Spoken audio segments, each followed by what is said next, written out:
नमस्कार दोस्तों, आज हम फिर एक बार आपके सामने आए हैं और एक जनता के ऐसे विषय को लेके आए हैं जिसकी चिंता सभी लोग कर रहे हैं। और एक ये नया विषय है, इसकी आज हम बात करेंगे। ये है E20 ब्लेंडेड पेट्रोल। थोड़ा सा टेक्निकल लगता है, पर हमारे साथ जब अनिल चिक्कारा साहब जैसे एक्सपर्ट हों तो मुश्किल जो चीज़ है उसको बड़ा आसानी से, सरलता से और उसके सारे जो आयाम हैं उनको मद्देनज़र रखकर समझाते हैं। और पीछे भी बार बार चिक्कारा साहब आए हैं और उनको सराहा है, और बार बार जो व्यूअर्स हैं मेरे वो चैनल के, वो बार बार कहते हैं चिक्कारा साहब को बुलाओ। और ऐसा मेल के टेक्निकली स्ट्रांग हो, एडमिनिस्ट्रेशन को जानता हो, सरकार के उन पॉलिसीज को अच्छी तरह से जानता हो, ऐसा ऑल इन वन शायद ही कोई मिले जैसे हमारे अनिल चिक्कारा साहब हैं। और आज हम एक बड़े मुश्किल से सब्जेक्ट को लेकर उनके पास आए हैं। आज सबसे पहले लोग पूछते हैं, पीछे भी मैंने बताया था कि 10 साल और 15 साल की पुरानी गाड़ियों के बारे में क्या है, तो पीछे मैंने बताया था कि ये MC Mehta versus government of India 1985 13029 जो है मुकदमा है, ये 40 साल से चल रहा है। और माननीय सुप्रीम कोर्ट के मुख्य न्यायाधीश ने कहा कि भाई ये कब तक चलेगा। जिन इश्यूज के लिए चलाया था वो इश्यूज तो सारी की सारी सेटल्ड हो चुकी हैं। अब इन सब चीज़ों को अलग अलग करें, अलग अलग नाम दें, और जो इंटरवेंशन एप्लीकेशंस थी हजारों की संख्या में, उनको छोड़ दें और अलग अलग नाम दें। तो अभी स्टेटस वही है कि BS4 और BS6 की गाड़ियाँ, उनकी जो है स्क्रैपिंग नहीं होगी, उनके ऊपर सुप्रीम कोर्ट का स्टे है। और बाकी क्या होता है अगली तारीखों पे हम बताते रहेंगे।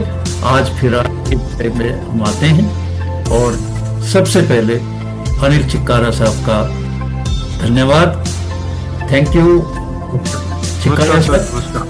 तो आज शुरू करें, थोड़ा सा टेक्निकल है और मेरे जो दोस्त हैं वो सब इसको समझेंगे। जी चिक्कारा साहब। जी सर बताएं। तो सबसे पहली बात, ये E20 ब्लेंडेड जी जो पेट्रोल है, यस, ये है क्या और ये किन चीजों से बनता है? बिल्कुल जी। मैं पहले तो थोड़ा सा आपको बताऊं कि पेट्रोल क्या है। तो पेट्रोल बेसिकली एक हाइड्रोकार्बन का कंपोजिशन का है, जिसमें एल्केन्स कंपाउंड होते हैं। ऐसा होता है कि जैसे कुछ एक एल्कोहल होता है, एल्डिहाइड होता है, एल्केन होता है, एल्काइन होता है। ये एक, जब हम स्कूल में भी पढ़ते थे तो ये एक हाइड्रोकार्बन फैमिलियाँ होती हैं, तो फैमिलियों के कंपाउंड बनते हैं। तो इसका एक मैं हल्का सा बताऊं कि जो पैराफिन होता है ना, पैराफिन का मतलब मोम जो हमारे दिवाली पे भी जलाते हैं सारा, तो बेसिकली उसी का मोम जो होता है बाई प्रोडक्ट है पेट्रोल का। मतलब पेट्रोल रिफाइनरी में बनता है, जो बचा कुचा होता है वो पैराफिन बनता है। तो उस तरह से ये जिसमें हाइड्रोजन की वैल्यू तकरीबन 12, 13, 14% होती है, बाकी 86% कार्बन होता है। तो basically it is a carbon, higher carbon fuel. तो इसमें क्या था कि पेट्रोल जब शुरुआत की थी तो पोल्यूशन एक बड़ा कंसर्न नहीं था। अब हमारे पास जो सरकार ने पिछले 3-4 दशकों में देखा है कि एक तो पेट्रोल बाहर से इंपोर्ट कराना पड़ता है, तो इंपोर्ट करने पे हमारी इंपोर्ट की कॉस्ट होती है। तब अब मैं आपको अच्छी बात बताना चाहता हूँ कि हमारे देश की जो R&D है और फ्यूल के मामले में भी और ऑटोमोबाइल इंजीनियरिंग के मामले में भी आज के देश की सबसे उन्नत संस्थानों में से एक है। तो इन्होंने क्या है कि पहले E10 का पेट्रोल जो था उसमें अल्कोहल मिला। ये इथेनॉल जो है ना बेसिकली अल्कोहल है, और अल्कोहल भी कहाँ से बनाया गया, जो कि हमारी ये जो गन्ना है या एक आपके पास जैसे मक्की वाला भी जो रहता है, तो स्वीट कॉर्न वगैरह, तो ये और बड़े सारे और भी प्रोडक्ट हैं जो तो जिनमें से जो फर्मेंटेशन के बाद में उसमें अल्कोहल तैयार होता है। तो अल्कोहल को हमने पेट्रोल में डालना।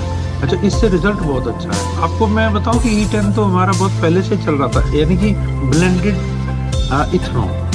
तो ब्लेंडेड इथेनॉल के E10 के बहुत अच्छे रिजल्ट आए, और इससे सबसे बड़ा फायदा ये होता है कि पेट्रोल का जरूरत होती है कि वो जल्दी जले। तो जल्दी जलाने के लिए हमारे को ये जो अल्कोहल कंपाउंड है, तो अल्कोहल कंपाउंड जो होता है वो जलता जल्दी है। तो पेट्रोल के लिए एक रेजिडुअल नहीं बचना चाहिए।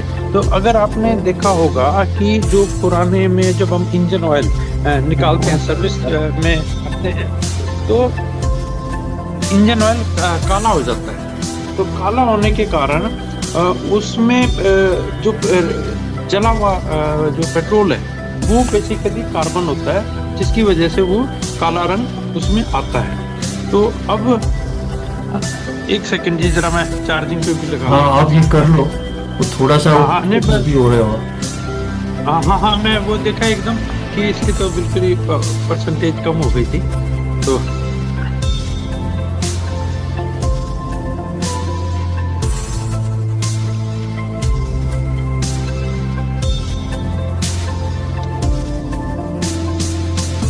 थोड़ा सा यस अब मैं थोड़ा सा थोड़ा सा और कम करो फोकस।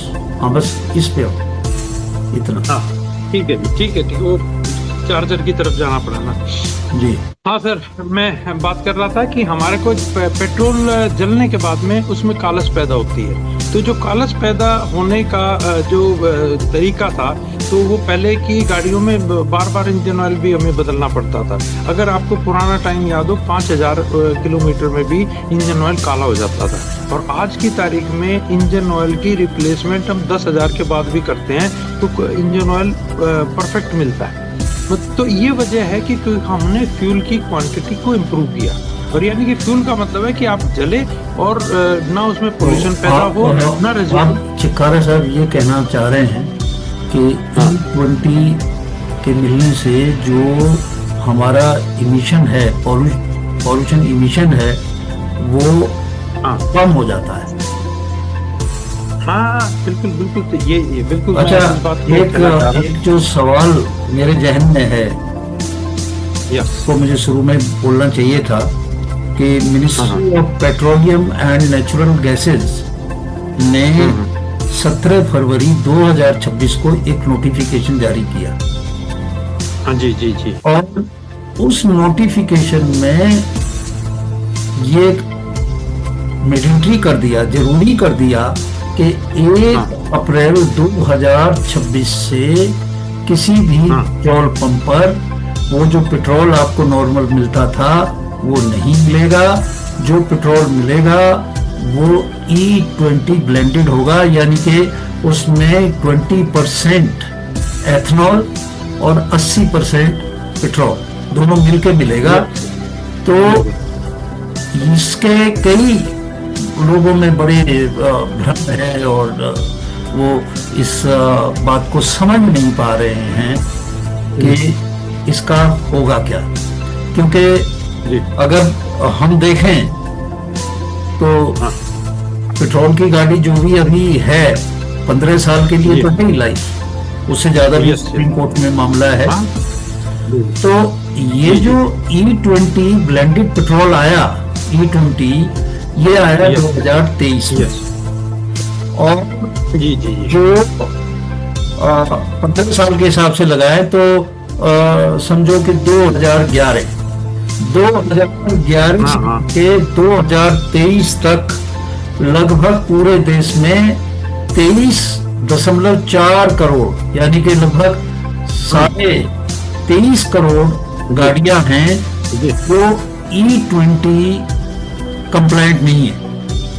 हाँ जी, E20 कंप्लायंट नहीं यानी 23 के बाद तो आ गई E20, पर उससे पहले E20 कंप्लायंट उनके इंजन नहीं थे। और उनसे उनके बारे में जो बात की जा रही है वो ये की जा रही है कि भाई जो गाड़ियां E20 कंप्लायंट नहीं है तो उनको प्रॉब्लम होगी अगर उसमें E20 ईंधन डाला जाए, फ्यूल डाला जाए, पेट्रोल डाला जाए। तो एक तो उनकी जो इफिशियंसी है वो उनकी जो माइलेज है वो 3 से 7% घट जाएगी, माइलेज घट जाएगी। ठीक है जी। दूसरी बात ये है कि फिर वो इंजन उस तरह से बने नहीं तो उस इंजन में डैमेज भी होगी। हाँ जी, डैमेज भी होगा। तो इस पे जरा आप क्लियर करें हमारे श्रोताओं को। सर, जहाँ तक मैं आपको लोगों को आपके माध्यम से आगाह करना चाहूँगा, हमारे देश में ये जो E10, E20 का जो स्टार्ट हुआ है 2011 से शुरू हुआ है। उससे पहले हमारे पास जो गाड़ियाँ थी वो BS3 की थी या 2 की थी, ठीक है सर।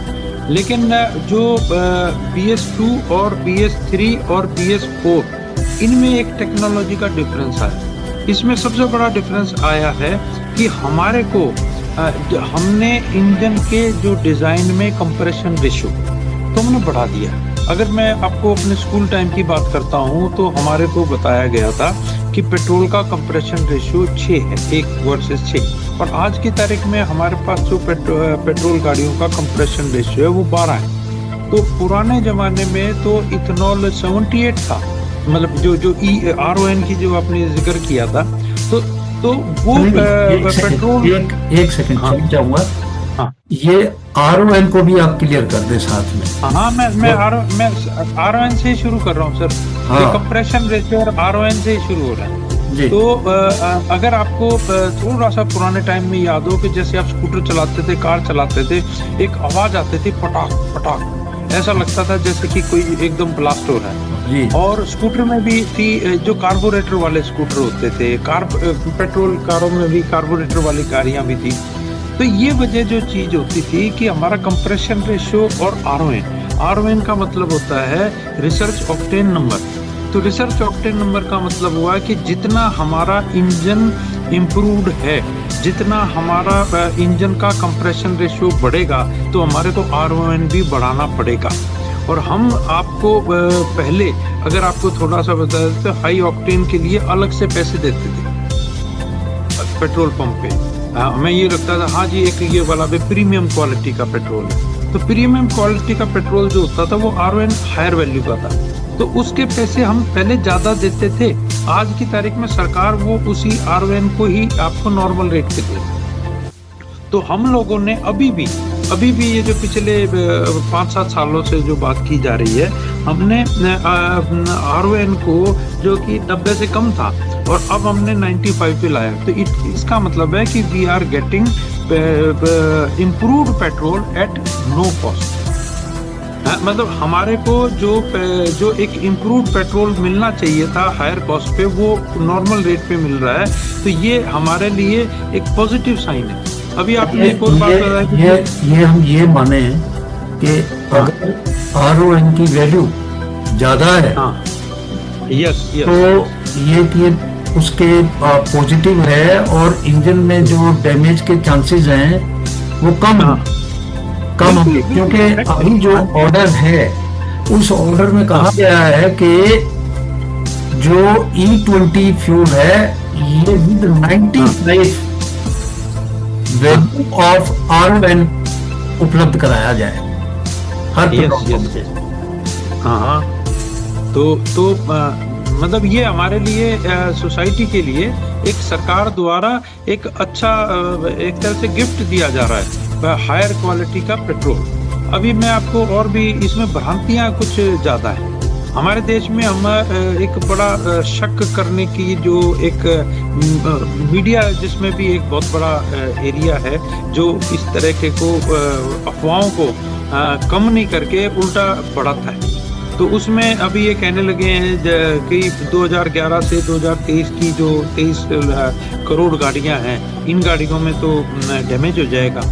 तो जहां तक हमने ये तो देख लिया कि जी इसमें मॉइस्चर, क्योंकि अल्कोहल होता है तो अल्कोहल में पानी का भी एक कंटेंट है, तो हमने मॉइस्चर की तो बात कर दी थी। लेकिन इसके लिए जो इन्होंने एडिटिव मिलाए हैं, इन्होंने इसमें कुछ हमारे जिसको हम एक तरह से लुब्रिकेंट टाइप की भी बात करें तो वो भी चीजें साथ में बढ़ाई। और मैं, क्योंकि जो आपने ये क्वेश्चन पूछा था, ये वाला क्वेश्चन मुझे पिछले 6 महीने पहले भी काफी मीडिया ने भी पूछा था, तो तब मैंने यही बात की थी कि हमारी जो टेस्टिंग रिपोर्ट है वो क्या कहते हैं। तो हमारे एक Indian institute of petroleum Dehradun में जो बड़ी इनकी संस्था है जो रिसर्च इसके ऊपर करते हैं, तो उनकी संस्थाओं को भी देखा तो उन्होंने बताया कि yes we have improved our fuel by giving more addition of मतलब एग्रीगेट, तो जिससे कि डैमेज ना हो। और हमारे को जहाँ तक बात है कि सरकार पे और हमारे इंस्टीट्यूशंस पे इसका विश्वास भी रखना होगा। और मैं आपको एक आपके चैनल से बताना चाहूँगा कि हमारा जो कंपनी है, अगर किसी को दिक्कत होगी तो मारुति इटसेल्फ या हुंडई या टाटा या लेलैंड जो भी कंपनियां हैं, या जो भी हमारे पेट्रोल की जो कंपनी है वो भी अपोज करेंगे। ये जो सारी चीज़ों की इम्प्रूवमेंट होती है, ये सब चीज़ों को मिला के होती है। हालांकि प्रेस को इस चीज़ का अंदाज़ा नहीं होता, तो वो लोग इसके बारे में फिर अपना ज्ञान, ये जो व्हाट्सएप वाला जो ज्ञान है वो शुरू कर देते हैं।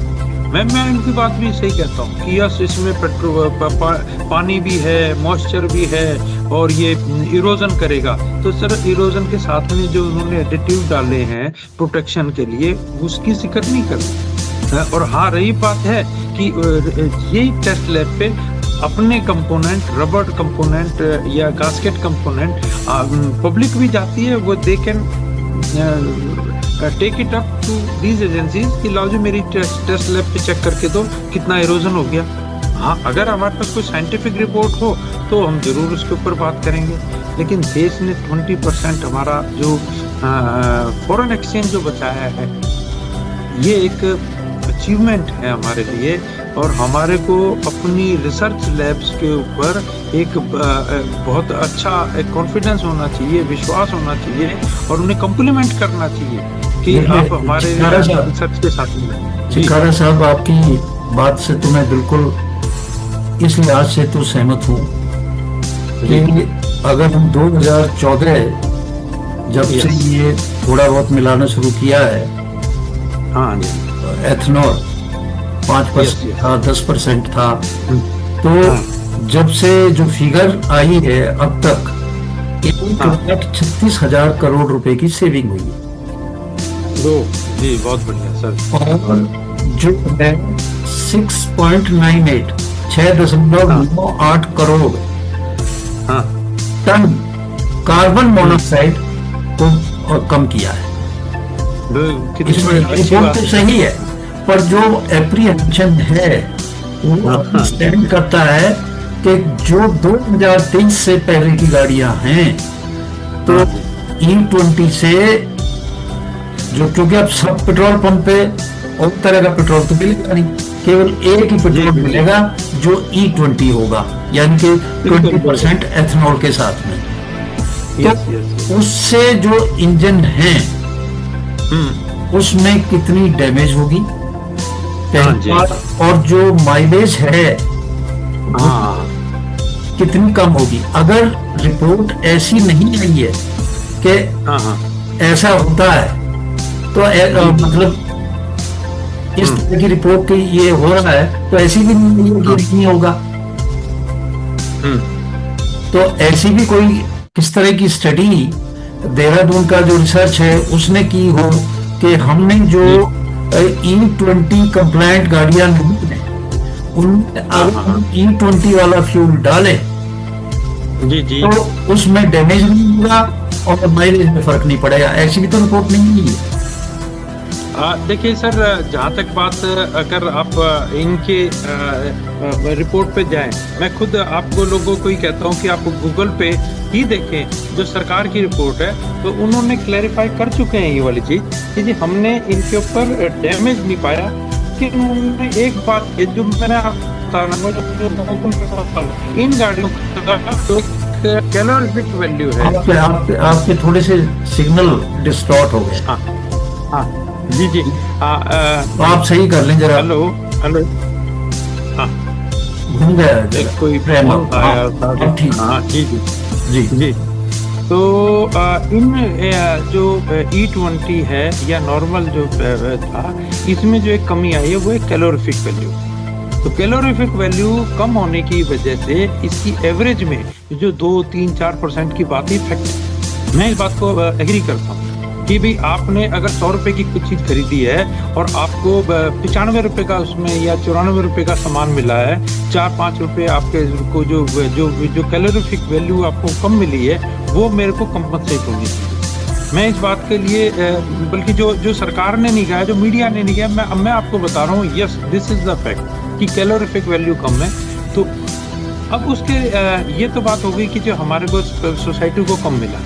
अगर सर मैं आपको बताऊं कि पिछले हमेशा से हमारे पेट्रोल की प्राइसेस का जो सर्ज था वो हमेशा कम से कम भी 5 से 10% हर ईयर होता था इंक्रीज हमारा। मैं कहना चाहूँगा कि पिछले कितने सालों से हमारी पेट्रोल की प्राइस स्टेबल है।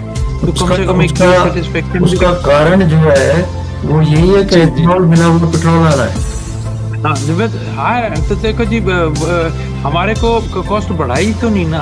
तो अच्छा, अगर हमारे को एक और पर्सन है और एप्रीहेंशन है लोगों का, और बहुत ही मीडिया में भी बहुत जोर शोर से चला हुआ है कि जी जी जब ये एथेनॉल आ जाएगा 20%, सबको दिलवाना पड़ेगा, चाहे उसकी गाड़ी एथेनॉल कंप्लायंट हो या ना हो जी, E20 कंप्लायंट हो या ना हो। तो जो सब लोगों में दुविधा है और बहुत बढ़ चढ़ के बात कही जा रही है कि जो इंश्योरेंस कंपनी है नॉन E20 कंप्लायंट व्हीकल में, जी जी, अगर E20 पेट्रोल डाला जाएगा तो फिर उनकी इंश्योरेंस की बीमा कंपनी जो है किसी भी तरह की डैमेज का पैसा नहीं देगी। जी ये बताता हूँ ये भी एक अफवाह। अब बताओ ना कि कौन सी इंश्योरेंस कंपनी ने मना किया है? नहीं, अभी जो शुरुआत हुई 1 अप्रैल से, अभी तो दूसरा पेट्रोल का ऑप्शन है, पर 1 अप्रैल के बाद तो किसी के पास कोई ऑप्शन ही नहीं है, उसने यही डलवाना है पेट्रोल की गाड़ी में। मैं आपको इस बात पे बताता हूँ। हमारा जो पेट्रोल था, जो हमने पहले भी चर्चा किया था कि हमें पहले BS4 पेट्रोल मिलता था, BS6 पेट्रोल बाद में शुरू किया, और BS6 अब पूरे देश में BS6 मिल रहा है। तो BS6 एक इम्प्रूव्ड वर्जन ऑफ पेट्रोल है और वो हमारे को एट नो एक्स्ट्रा कॉस्ट मिल रहा है। इसी तरीके से जो अगर हमारे को जो इंश्योरेंस कंपनी वाला जो डर, तो इंश्योरेंस कंपनी में ने कब क्यों नहीं कहा कि मेरी तो BS1 और 2 और गाड़ी है, और या मेरी 4 है गाड़ी, मेरे में BS6 का पेट्रोल डाला है, तो मेरा मैं तो इंश्योरेंस नहीं करूँगा। सर ये जो बातें हैं ये हमारी जो मीडिया के भी दोस्त हैं या बहुत सारे व्हाट्सएप ज्ञान वाले जो हमारी हैं उन पे है कि हमारे लोगों के हितों का ध्यान रखने के लिए हमारी सरकारों के जो इंस्टीट्यूशंस हैं। और फिर एक और बात बताता हूँ कि society of automotive manufacturers association है, वो उसका बहुत बड़ा रोल रहता है हर रिसर्च एंड डेवलपमेंट में साथ देने में। तो they are already working on it. और हमें, मैं आपको तो बताऊं सर, ब्राजील में या अब तो E20 पे ही पहुंचे। ब्राजील का मैं देख रहा था, ब्राजील में 85%, 85% जो है एथेनॉल डाल रहे हैं, 85% एथेनॉल और 15% एक्चुअल पेट्रोल। पेट्रोल। तो हाँ, हाईएस्ट लेवल तो ब्राजील में है। अब हमारे यहाँ पे 20 है, यूएस हाँ, में भी शायद 20 है, कहीं हाँ 10 जी, है, 28 15 भी है। है, 28। हाँ, हाँ, इस तरह से है। एक और चीज मेरे अभी जहन में आई कि जो आप जी बता जी। रहे थे कि एथनॉल को बनाने में जो है गन्ना, चुकंदर, आलू, हाँ, चावल, गेहूं, हाँ, भुट्टा हाँ जी सब जी। काम आता है, जो खराब नहीं है यस यस। वैसे भी। हाँ तो जी जी। इसमें एक एस्टीमेट आया कि हाँ जब ये एथनॉल के लिए किसानों से लिया जाएगा तो किसानों को बड़ा फायदा होने वाला है। उनको हाँ जी। 21,000 करोड़ रुपया हाँ हाँ। सालाना का फायदा होगा किसानों को। यस। पर यहाँ पे एब्सोल्युटली। एक जो बेसिक सवाल उठता है कि हाँ जो आम तौर पे वो अपनी फसल बेचते हैं हाँ उससे जी। इतना पैसा नहीं आएगा जितना एथनॉल को देने में। तो कहीं इससे हाँ जी। जो खाने का जो है फूड इन्फ्लेशन तो नहीं आ जाएगा? सर हमारा इन्फ्लेशन तो देखा जाए, हम लोग आज की तारीख में फ्री डिलीवरी चल रही है, और फ्री डिलीवरी हमारी इसीलिए तो पॉसिबल है क्योंकि वी आर फूड प्लस। जो हमारे पास अभी जो खाद्यान्न है हमारे एक्स्ट्रा है सर। और हमारा ये वो टाइम था जो हमारे को ऑस्ट्रेलिया से और कहाँ से गेहूं मंगाने पड़ते थे, इंपोर्ट करने पड़ते थे। आज हमारी फसलों ने बहुत भयंकर तरीके से इम्प्रूवमेंट की है। पर आप और मैं देखिए, भी हम एक्सपोर्ट कर रहे हैं, वो ठीक है, ग्रेन्स का भी कर रहे हैं, ये भी कर रहे हैं। पर जब इससे पेट्रोल बनने लगे, यानी फ्यूल बनने लगेगा, हाँ जी। तो कमी आ सकती है। ये भी एक सोच कमी हो सकती है। देखिए जी, फिर एप्रीहेंशन पे हम बात करते हैं। अगर हमारी कमी होगी तो सर हमारे गेहूं की भी प्राइस तो बढ़ेगी। तो आई मीन किसान को तो बल्कि अब जो है ना ज़्यादा वैल्यू मिलेगी। और जो हमारे जो गेहूं जो रखा हुआ सरप्लस होके जो वेस्ट हो रहा है वो बल्कि उसका फर्मेंटेशन होके इसका एथेनॉल बनेगा। तो कहने का मतलब सर हमारा वेस्टेज को हम फ्यूल में इस्तेमाल कर रहे हैं। एंड हमारी मीडिया ने हमारे सरकार के इस कदम को सपोर्ट करना चाहिए। And this is with improved technology of engine as well as for emission. तो हमारे को अगर विन विन सिचुएशन हो रही है तो फिर हम जी सर। मुझे फिर मैं ये बात कहूंगा कि एकदम ब्लैंकेट बैन कर दिया दूसरे नॉर्मल पेट्रोल पे और E20 का मिलेगा, तो अभी कुछ समय और उसका ऑप्शन रख लेते, चाहे तो E20 वाला ले लें, उसके प्राइस कम कर दें, और जो नॉर्मल पेट्रोल है उसके रेट ज्यादा हो, तो आदमी जो प्राइस की वजह से अपने आप उधर शिफ्ट होगा। एकदम ब्लैंकेट बैन करना कहाँ तक उचित है? मैं सर आपको इस पे भी फिर बताना चाहूँगा। मुझे 2023 से E20 पेट्रोल मिल रहा था और उससे पहले 2010-11 से E10 मिल रहा था। मैंने तो कभी जितने भी मैंने भी शायद 1% से 2% लोग होंगे जो E10 और E20 पेट्रोल को मना करके नॉर्मल पेट्रोल डलाते हैं, शायद, क्योंकि वो एक तो प्राइस ज़्यादा होता है। तो सबके पास सबको आदत पड़ चुकी है, किसी को कोई ऐसा कंसिडरेबल डिफेक्ट नहीं मिला है जो ये कह सके कि मेरे लिए ये पेट्रोल की क्वालिटी खराब है। और फिर मैं अपने दर्शकों से आपके थ्रू बताना चाहूँगा, कृपया करके, क्योंकि अब आपकी गाड़ियों में E20 पेट्रोल कई सालों से चल रहा है, आप अपने जो इंजन ऑयल है उसको डिपस्टिक से निकाल के देखें तो वो जो कालस होती थी वो इतनी कम हो चुकी है कि आपको लगता है कि नया का नया इंजन ऑयल है। यानी कि आपकी हेल्थ ऑफ इंजन जो है वो is much better than earlier one. जो इंजन के, अब मैं आपको इंजन खराब की भी बात बताऊं सर, अगर आप थोड़ा सा पुराने जमाने में बताएं तो एक इंजन 30,000-40,000 किलोमीटर में बंद जाता था। बंदे का मतलब समझ गए सर? इंजन को दोबारा से बोर करके नया साइज का पेट्रोल, मतलब एक तरह के इंजन को नवीकरण किया जाता था। आज की तारीख में सर 70,000, 80,000, लाख किलोमीटर तक इंजनों में किसी तरह का रिपेयर या जैसे होता नहीं है हमारे को दोबारा से बनाने की जरूरत। तो ये जो बात कही जा रही है ना कि डैमेज, सर डैमेज का गया, हमने तो इम्प्रूव किया।